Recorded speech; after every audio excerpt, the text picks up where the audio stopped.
नमस्कार साथियों, मैं सुमन गैलर काशीदीप क्राइम न्यूज़ में आपका स्वागत है। आइए बात करते हैं आज की ताज़ा खबरों की ओर। वाराणसी ब्लैक फंगस का खतरा हाई रिस्क वाले कोरोना मरीजों को ही। कोरोना के सभी मरीजों में ब्लैक फंगस नहीं होता है। ब्लैक फंगस का कारण प्रतिरोधक क्षमता कम है। कोरोना के विषाणुओं से नाक की ऊपरी सतह की झिल्लियाँ क्षतिग्रस्त होने से फंगस के स्पोर शरीर में प्रवेश कर जाते हैं। इससे कोरोना रोगियों के रक्त में आयरन बढ़ जाता है, जिससे ब्लैक फंगस को शरीर में बढ़ने व फैलने का अवसर मिल जाता है। कोरोना की दूसरी लहर में म्यूटेंट ज़्यादा घातक है। लोगों को ऑक्सीजन ज़्यादा देने की ज़रूरत हो रही है। फेफड़ों में संक्रमण व स्टेरॉयड के गलत सेवन से भी ब्लैक फंगस होने की आशंका बढ़ी है। ब्लैक फंगस लक्षण वाले रोगी निदान हेतु डायग्नोसिस के लिए साइनस ऑर्बिट व ब्रेन का सीटी स्कैन तथा MRI अवश्य कराएं। इलाज रोग के प्रकार अवस्था पर निर्भर करता है। सबसे पहले रोगी को लाइपोसोमल एम्फोटेरेसिन के इंजेक्शन देते हैं। यदि ब्लैक फंगस नाक व साइनस तक है तो साइनोनेजल म्यूकरमाइकोसिस तथा साइनस क्षतिशोधन डाइब्राइटमेंट से और साइनस की नियमित धुलाई करते हैं। ब्लैक फंगस एक से दूसरे आदमी में नहीं फैलता है। यह हमेशा उन्हीं लोगों को होता है जिसके शरीर की प्रतिरोधक क्षमता कम होती है। नाक का जकड़ना, सिर दर्द, आँख व नाक व चेहरे में दर्द होना, धुंधला दिखना या अचानक रोशनी समाप्त होना, दो छाया होना, अचानक आँख की ऊपरी पलक का गिरना, आँख बाहर निकल आना, नाक से बदबू, नाक से काले रंग या खून संग बलगम आना इत्यादि। ब्लैक फंगस प्रारंभिक लक्षण को जाने पहचाने। यदि लक्षण हो तो तुरंत बिना समय गंवाए योग्य विशेषज्ञ आँख, कान, नाक, गले को दिखाएं। ब्लैक फंगस बीमारी पहले भी होती रही है। पहले इसकी दर 0.14 केस प्रति 1000 थी, मगर कोरोना काल में इसके मरीज बढ़ गए। ब्लैक फंगस सामान्यतः हवा और मिट्टी में सर्वव्यापी होते हैं। व्यक्ति की नाक में भी पाए जाते हैं। कोरोना के सभी मरीजों में ब्लैक फंगस नहीं होता है। बाइट चिकित्सा विज्ञान संस्थान BHU वाराणसी नेत्र रोग विभाग के एसोसिएट प्रोफेसर एवं नेत्र cancer unit incharge doctor Rajendra Prakash Maurya, Varanasi से काशीदीप क्राइम न्यूज़ कार्यालय की रिपोर्ट। इसका इलाज क्या है डॉक्टर? ब्लैक फंगस पूरी तरह से ठीक होने वाली बीमारी है। इसका इलाज 3 तरीके से किया जाता है। पहला, इसके लिए फफूंदीनाशक दवाओं का प्रयोग किया जाता है, एंटी फंगल ड्रग्स, जैसे कि amphotericin B, conventional amphotericin B, जो कि थोड़ी गुर्दे को भी नुकसान पहुंचाती है, लेकिन लाइपोसोमल एम्फोटेरेसिन भी सबसे सुरक्षित एंटी फंगल ड्रग है। और आजकल इन दोनों दवाइयों की थोड़ी परेशानी है, किल्लत है, उपलब्धता कम है, इसलिए पोसाकोनाजोल नामक एंटी फंगल दवा भी दी जाती है। दूसरी पद्धति है कि जो मृत प्राय टिश्यू होते हैं ब्लैक फंगस के, जिसकी वजह से शरीर का वो भाग, चाहे नाक हो चाहे आँख हो, गल जाता है, उसको डिब्राइड कर देते हैं, काट के निकाल दिया जाता है, जिससे कि फंगस का संक्रमण और तेज़ी से ना बढ़े। पहली अवस्था होती है कि संक्रमण केवल नाक और साइनस तक सीमित होता है। दूसरी स्टेज होती है कि साइनस से ऑर्बिट में पहुंच जाता है, जिसे हम साइनो ऑर्बिटल म्यूकोरमाइकोसिस बोलते हैं। इसमें साइनस का डिब्राइडमेंट करते हैं, साथ में अगर ऑर्बिट के अंदर आँख की जो नेत्र गुहा है उसमें अगर ब्लैक फंगस है और आँख की टिश्यू को क्षतिग्रस्त कर दिया है, व्यक्ति की रोशनी कम हो गई है, तो उसमें आँख को भी निकाल देते हैं, जिसको हम ऑर्बिटल एक्सेंट्रेशन बोलते हैं।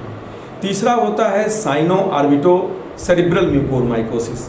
इसमें फंगस का संक्रमण ब्रेन तक पहुंच जाता है।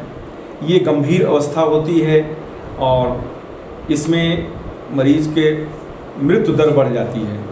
तो ऐसे में इसको कंजर्वेटिव ट्रीटमेंट ही केवल दे सकते हैं।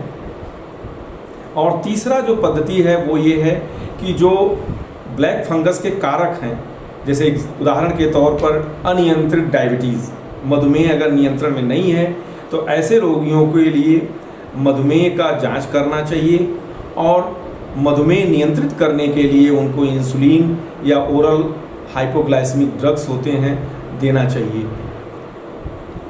लक्षण क्या है? ब्लैक फंगस के प्रारंभिक लक्षण, जिसे हम कहते हैं चेतावनी वाले लक्षण या वार्निंग साइन, इसमें मुख्य रूप से है नाक का जकड़ जाना, आँख में, चेहरे में, सर में या नाक में दर्द होना तथा पलकों का गिर जाना या आँख का बाहर की तरफ निकल जाना, व्यक्ति की रोशनी कम होना या कभी कभी अचानक पूरी रोशनी का चले जाना, आँख से दो दो दिखाई पड़ना, नाक से बदबू आना, नाक से काले काले बलगम या ब्लड मिले हुए बलगम का निकलना, एक तरफ चेहरे का सूज जाना या चेहरे में सुन्नपन आना या एक तरफ शरीर में लकवा मारना, ये सब प्रमुख लक्षण हैं ब्लैक फंगस के।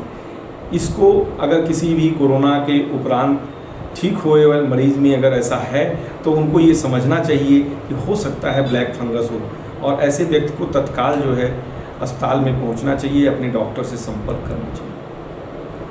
डॉक्टर साहब, ये ब्लैक फंगस की पुष्टि और ये कंफर्म कैसे करते हैं?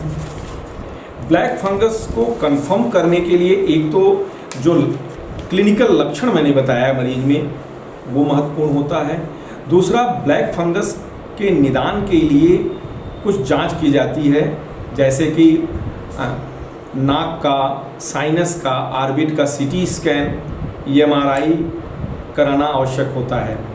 कंफर्म करने के लिए इंडोस्कोपी विधि से नाक के अंदर से स्वाब लिया जाता है, जिसे हम डीप नेजल स्वाब बोलते हैं। उसमें हमें फफूंदी दिखाई पड़ सकता है या फफूंदी का कल्चर करके हम ग्रो कर सकते हैं, और उसमें कंफर्म हो जाता है कि कौन सा फंगस है, वाइट फंगस है कि ब्लैक फंगस है। ब्लैक फंगस का इलाज क्या है डॉक्टर? ब्लैक फंगस देखिए पूरी तरह से इलाज की योग्य बीमारी है, लोग इससे पूरा ठीक हो सकते हैं, परंतु यदि समय से प्रारंभिक लक्षण को पहचानते हुए और इलाज के लिए अस्पताल में पहुँचे तो। इसके इलाज की 3 पद्धतियां हैं। एक तो फफूंदी नाशक दवाएं हैं, जैसे amphotericin B. Conventional amphotericin B थोड़ा नेफ्रोटॉक्सिक होता है, जो गुर्दे को थोड़ा हानि पहुंचाता है। दूसरा है लाइपोसोमल एम्फोटेरिसिन बी, जो सबसे सुरक्षित है, और यदि लाइपोसोमल एम्फोटेरिसिन बी उपलब्ध नहीं है तो आजकल पोसाकोनाजोल नामक एंटी फंगल या फफूंदी नाशक दवा दिया जाता है। दूसरा है कि डिब्राइडमेंट, एग्रेसिव डिब्राइडमेंट, जो मृत टिश्यू है या शरीर का वो भाग जो क्षतिग्रस्त हो गया है, गल गया है, उसको काट करके निकाल दिया जाता है। अब ये निर्भर करता है कि ब्लैक फंगस किस स्टेज में है।